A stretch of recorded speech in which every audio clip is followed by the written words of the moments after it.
స్నేహితులారా, ఈ సమయాన్ని బట్టి దేవునికి వందనాలు తెలియజేస్తూ ఉన్నాను. ప్రేమపూర్వకముగా మిమ్మల్ని అందరినీ వాక్య ధ్యానంలోనికి ఆహ్వానిస్తూ ఉన్నాను. శోభాతిశయముగా అనే ఆలోచనను మీతో కూడా పంచుకోవడానికి ఇష్టపడుతూ ఉన్నాను. గనుక దేవుని యొక్క వాక్యమును మీరు ముగింపు వరకు ఆలకించాలని, మీ కుటుంబ సభ్యులతోనూ తోటి విశ్వాసులతోనూ ఈ వీడియో షేర్ చేసుకోవాలని, మీ ప్రార్థన మనవులు ఎట్టివైనను కామెంట్స్ రూపంలో కానీ ఫోన్ కాల్ ద్వారా కానీ తెలియజేయండి. నమ్మకంగా మీ కొరకు ప్రార్థిస్తాము. ఈ వీడియో మీ ఆధ్యాత్మిక జీవితంలో ఉపయోగకరంగా ఉంది అని మీకు అనిపిస్తే దయచేసి ఈ ఛానల్ను సబ్స్క్రైబ్ చేయవలసినదిగా మనవి చేసుకొనుచున్నాను. లేఖనము యెషయా గ్రంథము 60వ అధ్యాయము 15వ వచనము.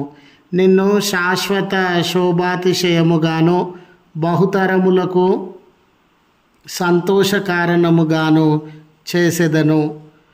స్నేహితులారా, మన చుట్టూ ఉన్న సమాజము మంచిని మంచి అంటుందన్న గ్యారంటీ లేదు, నీతిని నీతి అంటుందన్న గ్యారంటీ లేదు.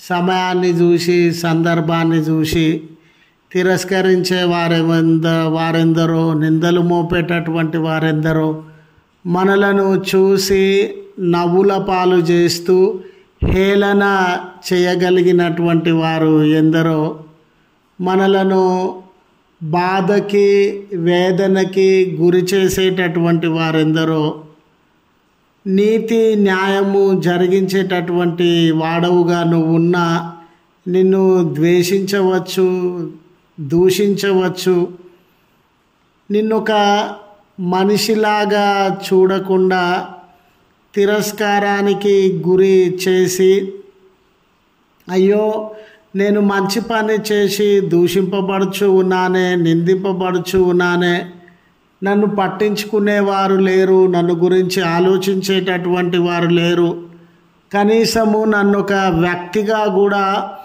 గుర్తించేటటువంటి వారు లేరు, అన్ని విషయాలలో నేను త్రొక్కబడుతూ ఉన్నాను, అన్ని విషయాలలో నేను అలక్ష్యము చేయబడుతూ ఉన్నాను, అన్ని విషయాలలో నేను దూషింపబడుచు ఉన్నాను, నా జీవితంలో నెమ్మది లేదా, నా జీవితానికి విలువ లేదా, నా జీవితంలో సంతోష ఆనందములను నేను అనుభవించలేనా అనే ఒక్కొక్కరి జీవితాలలో, నీ జీవితంలో కృంగిన వాడవుగా, విసిగి వేసారినటువంటి వాడవుగా, దుఃఖాన్ని అవమానాన్ని అనుభవించేటటువంటి వాడవుగా ఉండవచ్చు. చూడండి స్నేహితులారా, చదువుకున్నటువంటి లేఖన భాగం యొక్క సందర్భాన్ని సైతము మనం గమనించినప్పుడు అనేక మార్లు పతనాన్ని అనుభవించడం వలన, చెరలోనికి వెళ్ళడం వలన ఇశ్రాయేలు యూదా జనాంగము అనేక దేశాల మధ్య, ప్రజల మధ్య నవ్వుల పాలైనటువంటి సందర్భం, దూషణలు తిరస్కారానికి లోనైనటువంటి సందర్భం. అందరూ వారిని చూసి నవ్వుతూ ఉన్నారు, అందరూ వారిని చూసి హేళన చేస్తూ ఉన్నారు, వాళ్ళను ఒక మనుషులుగా గుర్తించినటువంటి సందర్భము, ఏ గౌరవ మర్యాద మన్నన వారి జీవితాలలో లేనటువంటి సందర్భము, అందరి చేత తిరస్కరింపబడుచు, అందరి చేత నవ్వుల పాలవుచు, అవమానాలతో, శ్రమలతో, వేదనలతో వారి జీవితాలను గడుపుతూ ఉన్నటువంటి సందర్భము. ఒక చెర నుండి మరొక చెరకు, మరొక చెర నుండి మరొక చెరకు జీవితంలో బానిసత్వాన్ని, జీవితంలో బాధలను దిగమింగుచు జీవించుచున్నటువంటి సందర్భం. అలాంటి సందర్భంలో దేవుడు నేను మీకు మంచి చేస్తానని, మీ జీవితంలో ఉద్ధరిస్తానని వారికి చేయుచు ఉన్నటువంటి వాగ్దానాన్ని ఈ లేఖనాలలో మనము గమనించేటటువంటి వారంగా ఉన్నాం. చూడండి, దేవుడు ఎంత గొప్ప వాగ్దానాన్ని వారి జీవితంలో ఇచ్చుచూ ఉన్నారని అంటే, ఎవరి మధ్య నీవు నవ్వుల పాలు చేయబడినావో, ఎవరి మధ్య హేళన చేయబడినావో వారి మధ్యనే గొప్ప స్థితిని, పేరు, ప్రఖ్యాతులను, ఆనంద సంతోషములతో కూడిన జీవితాన్ని, విమోచనను నీకు అనుగ్రహిస్తానని దేవుడు వారికి వాగ్దానము చేస్తూ ఉన్నాడు. వెలివేతకు నువ్వు లోనైనావు కదా, తిరస్కారానికి నువ్వు లోనైనావు కదా, నీ జీవితము అందరి ముందు నవ్వుల పాలైంది కదా, అలాంటి నీ జీవితాన్ని నా హస్తములలోనికి తీసుకోవడానికి ఇష్టపడుతూ ఉన్నాను. నీ జీవితంలో నా కార్యాన్ని జరిగించడానికి ఇష్టపడుతూ ఉన్నాను. నువ్వు నవ్వుల పాలుగా ఉండడం కాదు, నిన్నొక శోభాతిశయమైన అంటే ఒక అలంకారమైనటువంటి ప్రజలుగా, మహిమ కలిగినటువంటి ప్రజలుగా, ప్రత్యేకమైనటువంటి ప్రజలుగా మిమ్మల్ని నేను కట్టబోతూ ఉన్నాను. మీ జీవితంలో అటువంటి కార్యములను జరిగించబోతూ ఉన్నాను అని దేవుడు వారికి సెలవిస్తూ ఉన్నాడు. మీ జీవితము ఉన్నతమైన జీవితంగా తీర్చిదిద్దబడుతుంది. అందరి ముందు నువ్వు దుఃఖపడి ఉండవచ్చు, సిగ్గునకు లోనై ఉండవచ్చు, కానీ ఈ దినాన నీ జీవితాన్ని మార్చడానికి, నీ జీవితాన్ని ఒక అలంకారమైన వస్తువుగా, సంతోష ఆనందములతో కూడిన వస్తువుగా నేను తీర్చిదిద్దబోతూ ఉన్నాను అని దేవుడు వాగ్దానం చేస్తూ ఉన్నాడు.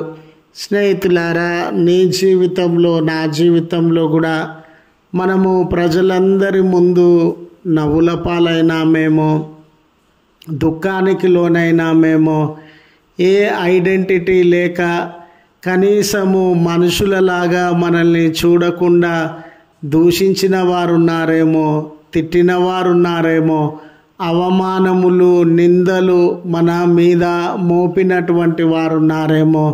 మన జీవితంలో కూడా మనము, దేవా నా జీవితంలో విలువ లేదా, నాకు నా జీవితంలో నెమ్మది లేదా, నాకు సంతోష ఆనందములను నేను అనుభవించే అవకాశం లేదా నాకు అని కృంగిపోయినటువంటి వారంగా, కృషించిపోయినటువంటి వారంగా ఉన్నామేమో.